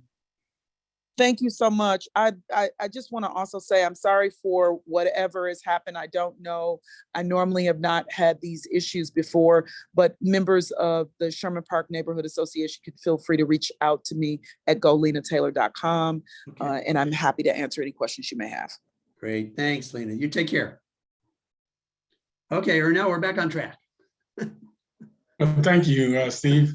I wish I could just answer the question ditto, because everything that the senator just stated is right in line with where I'm at. Certainly the Fire and Police Commission has authority over the Milwaukee Police Department, and the mayor has the authority to appoint individuals to that commission who has the goal and the vision of this city, of this community, and represent the interests of the people. Certainly, they can engage the police department to engage more with the community in terms of citizens academies, a program that works universally in terms of getting people to understand and know better what law enforcement does, and law enforcement understand and know what the community wants of them as their police. We also just witnessed recently where departments are going to having citizens be part of the review panel for the hiring of police officers, something that some departments out on the East Coast are employing. And to what degree of success we're not certain yet. It's just in its infancy, but that's something that's currently underway as well.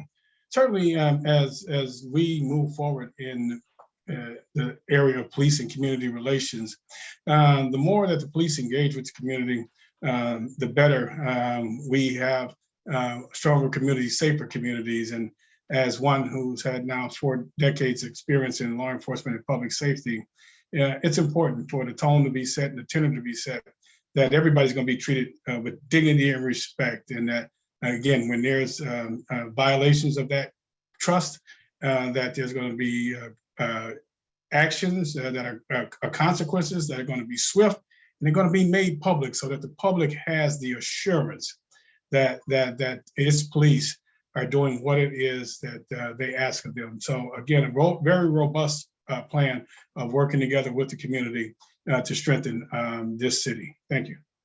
Great, thank you. Michael? Yeah, I haven't had too much interaction. I haven't had the opportunity to sit down with Chief Norman and discuss the future of Milwaukee with him and the job that he's currently been doing. But like the others have said, it's a tough spot. The mayor appoints, the chief of police, and we expect him to do a job. So him or her, I'm not here to micromanage and tell those people how to do their job. Currently Chief Norman is probably under a lot of pressure just because of everything that's going on in the city. I mean, we have 30 homicides right now that someone needs to answer to, and the pressure should be on him. He's the head of the police department, and if things aren't getting done, I think he's about 2.5 months in, then we need to look elsewhere. And at some point, the weight's on him. So we got to figure out, is he doing the job? If he's not doing the job, then we got to find someone else to do the job. I'd like to see more officers spread out across the city, get out of the vehicles, hitting the streets, walking around. I would love to walk around Sherman Park today and see officers on the ground, knocking on doors, talking to the community, just seeing boots on streets. When I was a kid, we had baseball cards. I was excited to see an officer because I would get some baseball cards. Let's get back to that. We got a great basketball team. Brewers, let's get cards into the hands of these officers and get kids excited to see officers again, because that's their first time that they have a relationship with police. We all need to have a police phone number in our phone. We're Milwaukee. Everyone should have one officer they should be able to call on if something bad is happening, and we've got away from that. So we have to get back to the smaller scale community policing effort, and it's going to go a long ways across our city. Thank you. Great, thanks, Michael. Bob?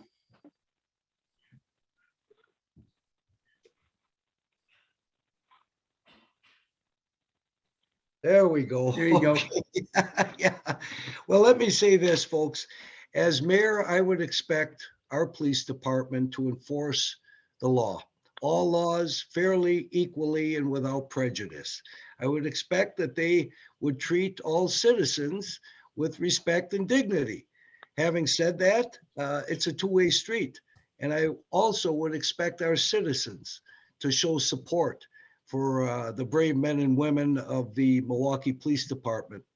I've always been, over the years, as an alderman, always been a huge supporter of foot patrol and bicycle officers, assigning the same officer to the same, it's the old beat cop, assigning that officer to the same neighborhood, the people getting to know that officer and the officer getting to know the people. And that's where the trust is built up. And there's no better way, in study after study, there is no better way to improve police community relations than by that kind of policing.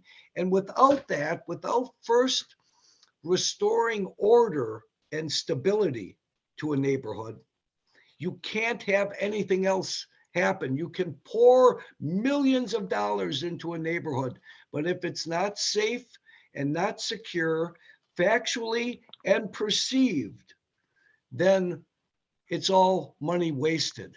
So safety is job number one, certainly for local government, but I look to our police to maintain order and stability in our neighborhoods. And I think it can be done, and it will be done with the right leadership. Thank you. Okay, Bob, thank you. Aisha, you're up next. Yes, can you repeat the question? There's a question, and it's Excuse me? Hello?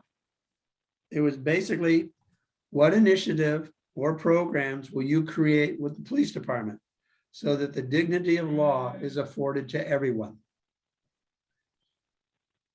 I'm sorry, you were going out. I heard the part where you said what programs I would create with the police to initiatives to bring closer relationship with the people. So that the dignity of the law is afforded to everyone. Okay, well, first of all, the law is that the police must know the procedure before they enter the field. And so you will never hear anything about firemen misconduct or different things of that nature. They're just as important and just as and they're risking their lives just as police. Police misconduct is real. Police cannot use excessive force. Police cannot go outside the bounds of their authority. It's a legal term called ultra vires, which means you cannot act outside the scope of your authority and you can be held legally accountable. So accountability first and foremost lies with the police department, not the citizens. They work for the citizens. They're the Milwaukee Police Department, not the citizens police. That's why they must be within a lawful authority to even to approach people because you can't just throw your badge around and say, talk to me or do this and that. And that's what happens. Not police, but cops. Cops are what the inner city looks at as bad police officers, not police themselves. Just bad police officers. You have Aisha, officers you got who 1 minute tell left. people, oh, okay, so I will have sensitivity training, which would not be random. It will be routine. I will have transparency. I will meet directly, not just with the chief, but also with police officers. I also will look at police internally. Are they being treated right? Sometimes they take out their frustrations on citizens because they're facing discrimination. So, I would like to look at the aspect of the whole thing around the board if I'm elected mayor. Okay, thank you. Cavalier, you have the last Thank word on you. this question. Yeah, and thank you for it. I think it's an important question about making sure that dignity of the law is afforded to everyone. And I know this all too well because I'm a young Black man who grew up in Milwaukee.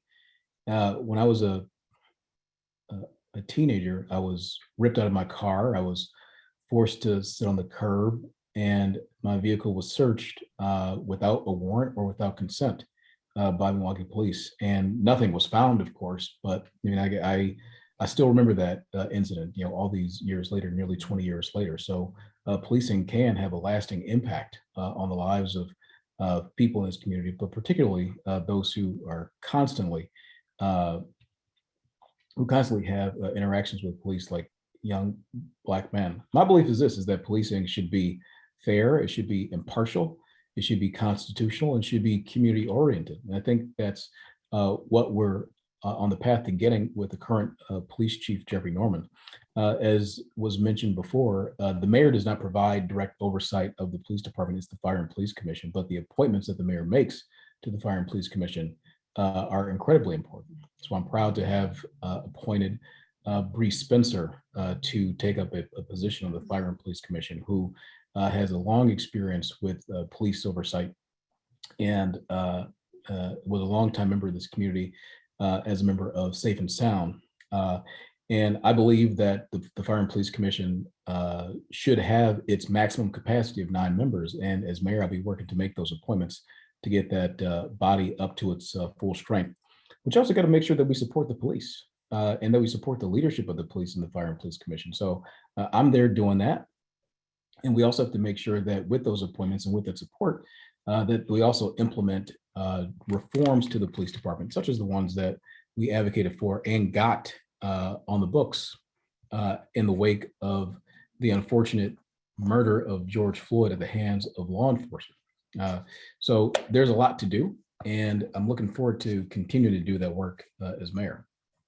Okay, Cavalier, thank you. Okay, Michael, you're up first this time, and Ben, I'm going to divert a little bit. And I'm going to go to the Q&A, and I'm going to pluck the question from one of our residents. What plan do you have for the central city of Milwaukee? What will make it a safe and desirable place to live in? So Michael, you're up first. I know that you answered this, so you might as well read your answer or comment on your answer. On just the central city? Yeah. I mean, all parts of Milwaukee have to be safe at this point, not just Okay. the central city of Milwaukee. So we have to work on public safety everywhere. But from a Century City standpoint, we need to focus on business development. Business development is hopefully going to create, more jobs for people, which is going to create houses, which is going to create generational wealth. So people are going to feel safe in their community and neighborhoods because they have a safe home. And hopefully that's going to result in a decrease of violence and activity and things going on. But from Century City specifically, my plan is to go out and hopefully find someone like a Master Lock or someone to come in and fill that void to get people working and get people in jobs up on the north side of Milwaukee. But that's something that needs to happen all over the city. We got to continue building. We got to continue with business development. But at the end of the day, nothing is going to develop in Milwaukee if people don't feel safe. So we have to get to a point where we're working with the Office of Violence Prevention to be putting the guns down. and the education, gun buyback programs, whatever we need to do to get guns off the streets, get people to slow down from a reckless driving standpoint, and just lower crime across the board. What we're doing currently, it doesn't seem to be working. So we need some kind of big overhaul, some big idea, hopefully from the police department, and really set an example of change for our city moving forward. Thanks. Okay, thank you. So Bob, you're up next. It was Central City, not Century City. So just so I don't, not confusing everybody. Can you hear me, Steve? Yep, perfect. Yeah, okay, great. No, I think first and foremost, again, I go back to safety. Without safety, you really cannot attract businesses into an area. You can't attract a lot of new homeowners, things like that. So safety is number one. Second of all, I think there are a lot of opportunities for taking some of the best programs that have worked in other communities. As an example, the Cleveland Co-op, where they have been very successful in working with some of the main institutions in Cleveland that farmed out to these workers that came in, their laundry services, and they were hiring people from the inner city. This was a very successful model that should be adopted in Milwaukee. And I guarantee you, if I'm mayor, we will do it. And it's just not laundry, but there are a lot of opportunities with co-ops. And then the workers become the owners and they're not going anyplace if the workers become the owners of these companies. So I think there are a lot of opportunities there.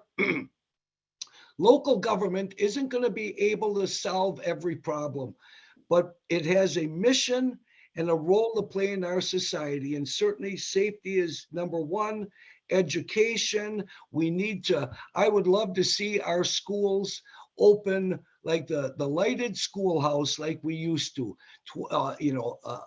day and night, that these are community centers that adults can go for further education, things like that, that I think there are some real opportunities. And rent to own programs. The first home that my wife and I bought was a rent to own. And we had kids, and it helped us out. It can help so many people. You put your rent, a little of that goes towards a down payment. Programs like that, we take our homes that are dilapidated and so on. We work with Habitat for Humanity to bring these, make a lot of those things happen. I know my time is up, but okay, thanks, Bob. Aisha, you're up next. Yes. First of all, I just want to say that as it relates to Alderman Bob Donovan and Michael Sampson, you all have this projection that the inner city is just running rampant, and you keep on saying that the police are the solutions. I think that you all should maybe spend a night or two or maybe a week in the inner city, because the inner city residents are not savages, and safety as it relates, they really need to be protected, from people like you all. You're big to say that crime. No disrespect, but Alderman Bob Donovan, you are a criminal. And if you didn't get a second chance, you wouldn't be sitting where you are now. And you have youth. You are an adult. You committed crimes as an older adult where the criminologists would say you cannot be rehabilitated, but the youth can. And Michael Sampson, you talk about the jobs you bring in, but you never talk about the PPP loan you got from Hives. You had Hives. That was a job you had that closed.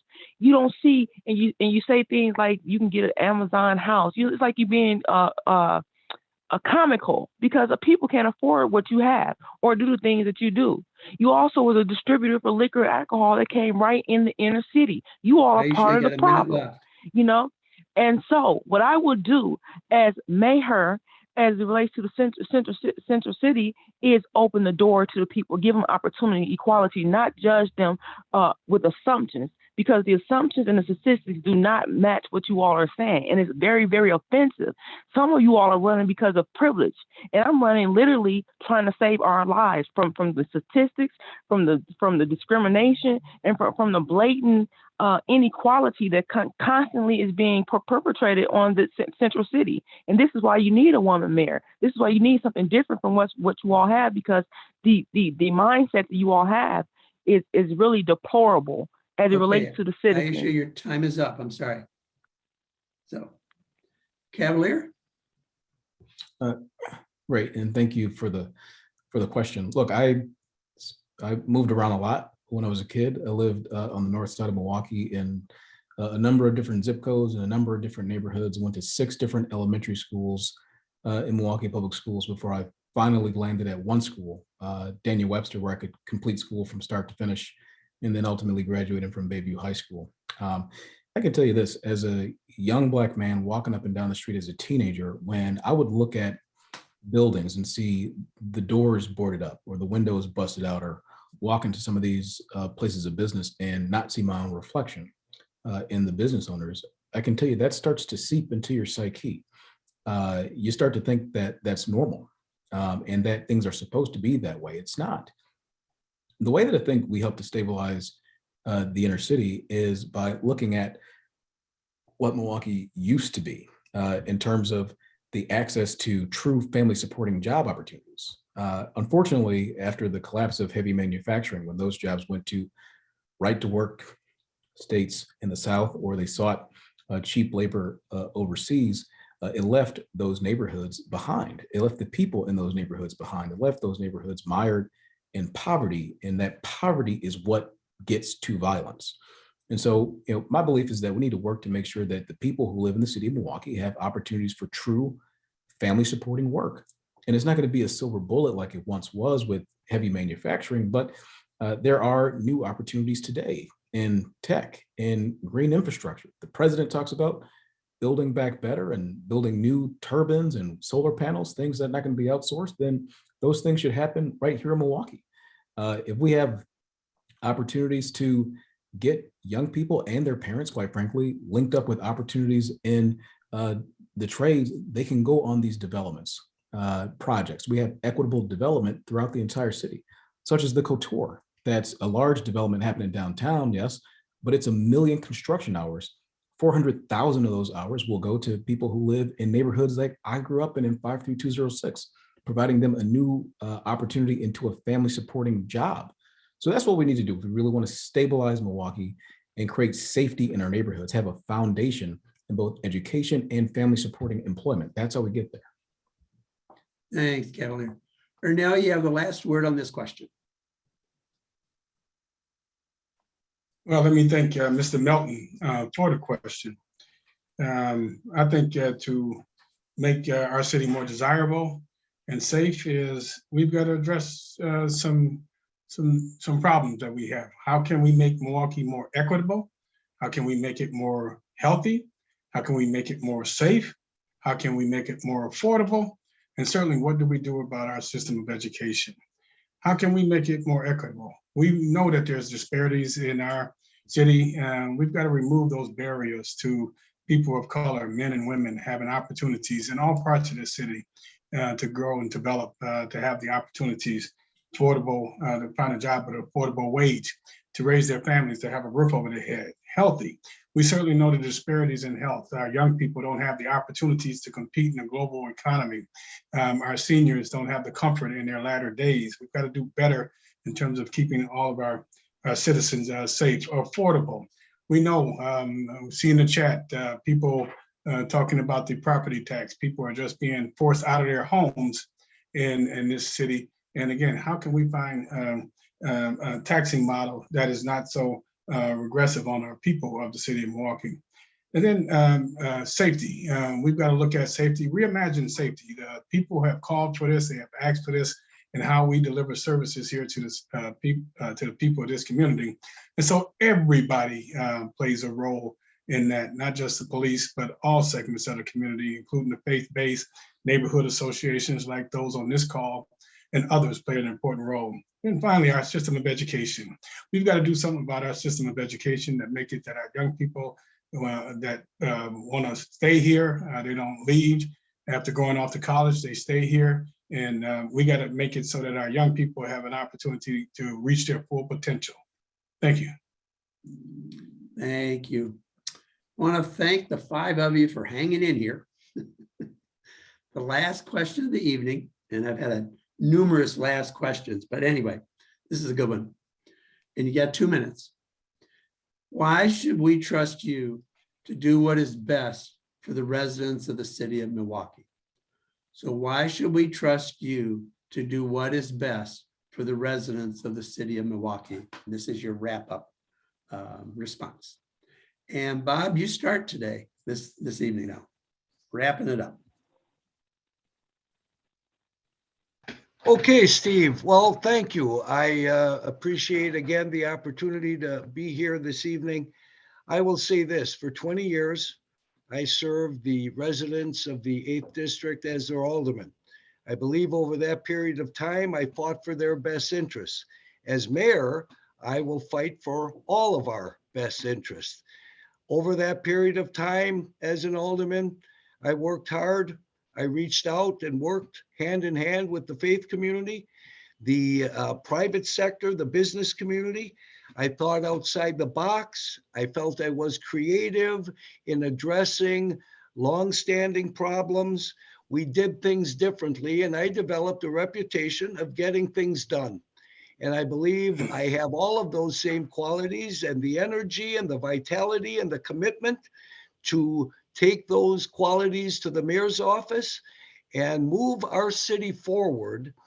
And I'll just end it with this. One of the best compliments I ever received from in the years I was an alderman came from Ernesto Valerio, the owner of El Rey Grocery Stores, who said, if you want something done, call Bob Donovan.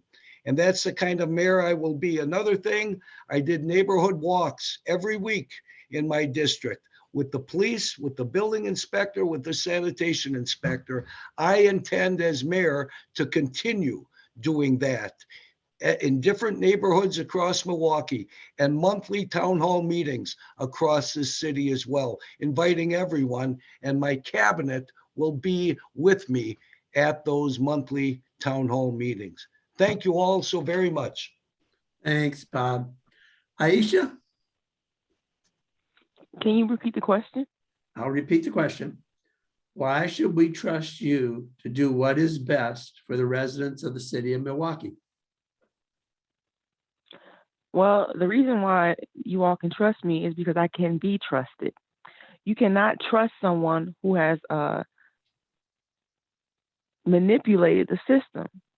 And this is what's going on right now. We're dealing with a lot of manipulations of people's trust, manipulation of people's money, manipulation of people's vote. I'm not trying to manipulate the people. I'm trying to mend the people. I can be trusted. I can be trusted to fight for the people. I can be trusted to give the people transparency. I can be trusted to serve the people.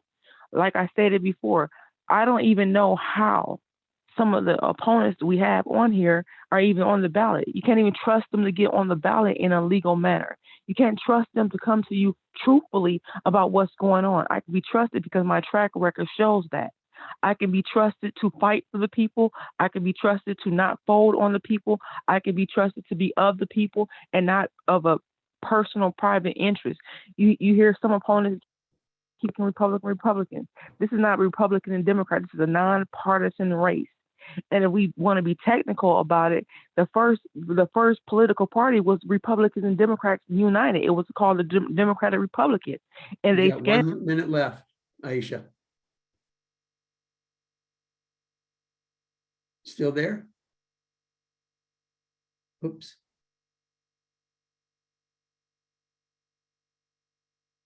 Aisha, still there? Ben, did we lose her? Let's see. Yeah. Just let her finish up her thought.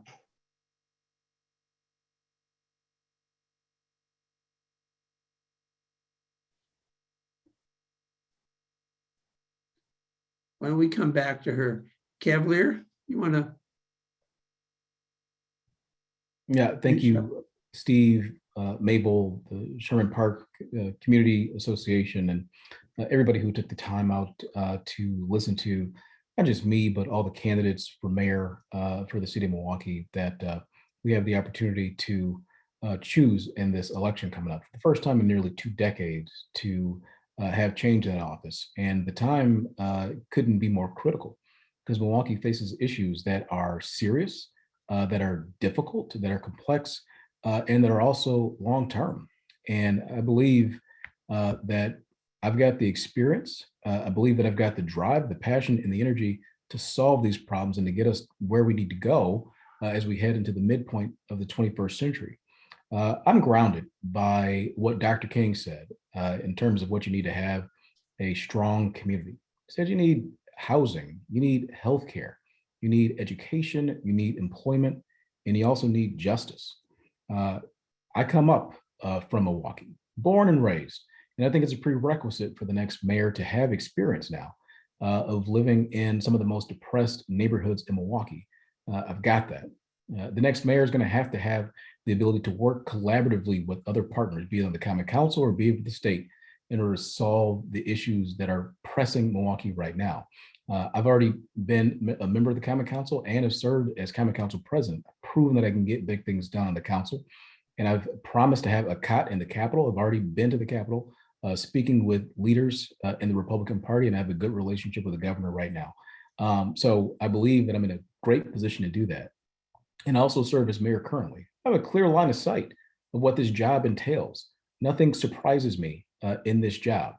I know what's going on and I know how to work collaboratively to solve the problems that Milwaukee faces. So I think that I'm the best person for this job. I want to continue doing this job and I hope to earn your vote if you're voting early to vote for Cavalier Johnson. If you haven't voted, if you're saving it for election day, then on February 15th, vote for Cavalier Johnson. Thank you so much. Great, thanks, Cavalier. Aisha, are you back? You still have a minute left.